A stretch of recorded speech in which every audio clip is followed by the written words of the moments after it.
अब ये जितनी चीजें बोल रहा हूं ये सारी की सारी चीजें सिर्फ समझ से करना है, ऐसा नहीं कि मैं देखो मैं आपको ना किताब में 1000 चीज लिखी है और यूपीएससी क्या पूछेगा 1001वीं चीज जो नहीं लिखी है उसको कैसे आएगा समझ में, जब आपको समझ में आएगा कोई चीज, जब आपको समझ में आ जाएगी तब आप इजिली कर सकते हैं। चलो यहाँ पे आओ, यहाँ पे पार्लियामेंट्री सुप्रीमेसी क्यों है? यहाँ पे पार्लियामेंट्री सुप्रीमेसी इसलिए है कि जितने भी कानून बने हैं, जितनी भी चीजें बनी, पहली बात तो संविधान नहीं है, दूसरी बात जिसको जिसने भी बनाया है पार्लियामेंट ने बनाया है, समझ में आया?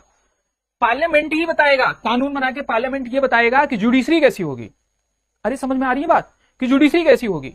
पार्लियामेंट ही कानून बना के बताएगा एग्जीक्यूटिव किस तरीके से, जो कार्यपालिका है वो किस तरीके से काम करेगा। भारत में क्या है, आओ दिखाता हूं, ये भारत की बात नहीं कर रहा, रिटन कॉन्स्टिट्यूशन जहां है वहां क्या है, वहां पे है कि कॉन्स्टिट्यूशन बताएगा पार्लियामेंट कैसा होगा। भाई पार्लियामेंट के बारे में कॉन्स्टिट्यूशन में ही पढ़ोगे ना, ठीक है?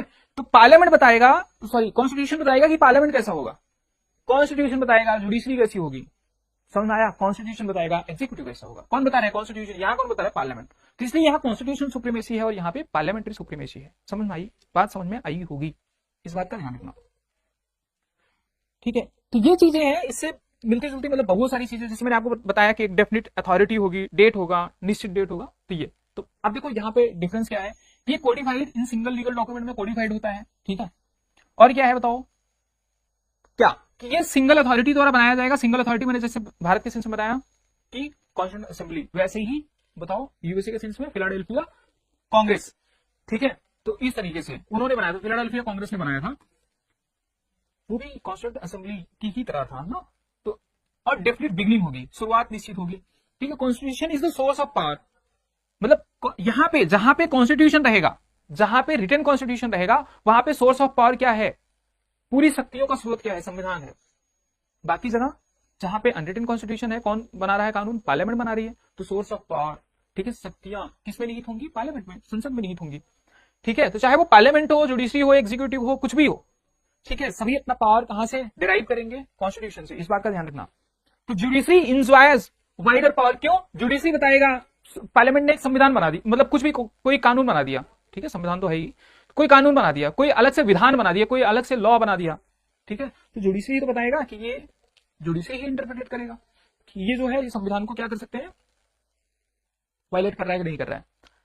दूसरी बात, जो रिटन कॉन्स्टिट्यूशन होता है वो क्या होता है बताओ, जो रिटन कॉन्स्टिट्यूशन होता है, अब चलो ठीक है, ये नहीं भी बताता मैं पॉइंट, तो आप मुझे बताते, बताओ कौन सा फ्लेक्सिबल होगा, कौन सा रिजिड होगा, ठीक है?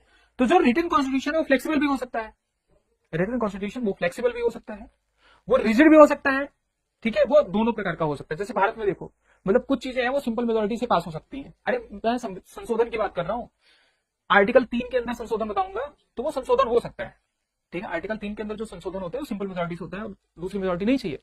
उसी तरीके से आर्टिकल 368 के अंदर संविधान संशोधन होता है, अब वहां भी 2/3 मेजोरिटी चाहिए, 2/3 मेजोरिटी प्लस एब्सोल्यूट मेजोरिटी, ये सारे टर्म्स बाद में सीखना, ठीक है? अभी सिर्फ समझाने के लिए बोल रहा हूँ, बहुत सारे बच्चों को पता होगा 2/3 मेजोरिटी क्या होती है। और सुनो, 2/3 एब्सोल्यूट मेजोरिटी तो चाहिए चाहिए, 50%, मतलब कुछ ऐसे प्रावधान है, मतलब कि जिसमें सेंटर और स्टेट रिलेशन जिससे थोड़ा सा कम ज्यादा होते हैं, उसमें क्या करना है, उसमें क्या होता है कि 2/3 मेजोरिटी प्लस एब्सोल्यूट मेजोरिटी से तो पास ही होगा। मैं एब्सोल्यूट मेजोरिटी क्यों बोल रहा हूँ, क्योंकि 2/3 मेजोरिटी 3 टाइप की होती है, ठीक है? एक तो प्रेसिडेंट को हटाने वाली होती है, ठीक है, उसमें टोटल हाउस का चाहिए। एक 2/3 मेजोरिटी होती है जिसमें एब्सोल्यूट मेजोरिटी के साथ चाहिए, उसमें नॉर्मल लोगों, जैसे कि नॉर्मल लोग नहीं बोलना चाहिए मुझे, जैसे कि मान लीजिए सीजीआई हो गए, उनको हटाने के लिए, चीफ जस्टिस ऑफ इंडिया को हटाने के लिए, या फिर हाई कोर्ट के जजेस को हटाने के लिए, मतलब जजेस को हटाने के लिए, ठीक है, कैग को हटाने के लिए, चीफ इलेक्शन कमिश्नर को हटाने के लिए, बाकी इलेक्शन कमिश्नर को हटाने के लिए प्रोसेस नहीं होता, बट चीफ इलेक्शन कमिश्नर को हटाने के लिए, ठीक है? तो एब्सोल्यूट मेजॉरिटी प्लस 2/3 चाहिए। तो उसी तरीके से अगर मान लीजिए सेंटर स्टेट रिलेशन प्रभावित होता है, 2/3 मेजॉरिटी तो चाहिए चाहिए, 50%, जो स्टेट 50% से ज्यादा नहीं, इस बात का ध्यान रखना। लक्ष्मीकांत में ये पॉइंट गलत दिया है, मुझे बोलना नहीं चाहिए, लेकिन मैं बोल दूं, क्या करूं, गलत है तो गलत है, ठीक है? तो 50% से ज्यादा नहीं, 50% मेजॉरिटी, ठीक है? कितनी, मतलब 50% ऑफ स्टेट्स, स्टेट्स मतलब स्टेट्स के लेजिस्लेचर पास करने चाहिए उसको, ठीक है? तो इस तरीके से। तो बताओ रिजिड भी है, मतलब आसानी से भी हो सकता है, सिंपल मेजोरिटी से भी हो सकता है, रिजिड से भी हो सकता है। वहीं आओ यहाँ ब्रिटेन में, भाई नॉर्मल लॉ बना रहा है, वायलेट कर रहा है, कोई फर्क ही नहीं पड़ रहा है, क्यों बताओ, क्यों रिजिड होगा? ये रिजिड होगा ही नहीं, कभी भी चेंज कर सकते हैं, कुछ भी चेंज कर सकते हैं, कोई भी उठा के कल ही बोल दिया कि ये कल से कानून नहीं चलेगा, तो ये क्या होगा, ये कंपल्सरी फ्लेक्सिबल होगा, ठीक है? ये रिजिड भी हो सकता है, फ्लेक्सिबल भी हो सकता है, ये दोनों टाइप का हो सकता है, ठीक है? बट ये क्या होगा, यूपीएससी का तो महारिजिड है। कैसे रिजिड है बताओ?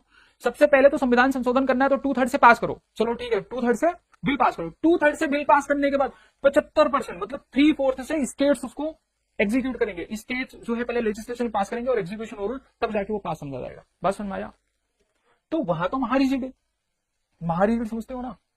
तो क्या हो सकता है बताओ? रिजिड, फ्लेक्सिबल, ये बोथ हो सकता है। वहीं पार्लियामेंट्री सिस्टम बोल लो, वहीं पे जहां अनरिटन कॉन्स्टिट्यूशन है वो तो सिंपल सा है, क्या होगा बताओ?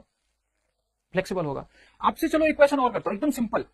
मैं ये क्वेश्चन करता हूं, अच्छा ये बताओ कि जहां पे फेडरल गवर्नमेंट हो, फेडरल गवर्नमेंट मतलब जहां सेंट्रल लेवल पे भी गवर्नमेंट हो और जहां स्टेट लेवल पे भी गवर्नमेंट हो, और दोनों अपनी शक्तियां कहां से डिराइव करती हो? कॉन्स्टिट्यूशन से डिराइव करती हो। जापान की तरह नहीं कि वहां भी सेंट्रल गवर्नमेंट है और नीचे प्रोविंसेस हैं, लेकिन वहां पे सेंटर ही ऑथराइज करता है कि तुम्हें कितनी पावर मिलेगी।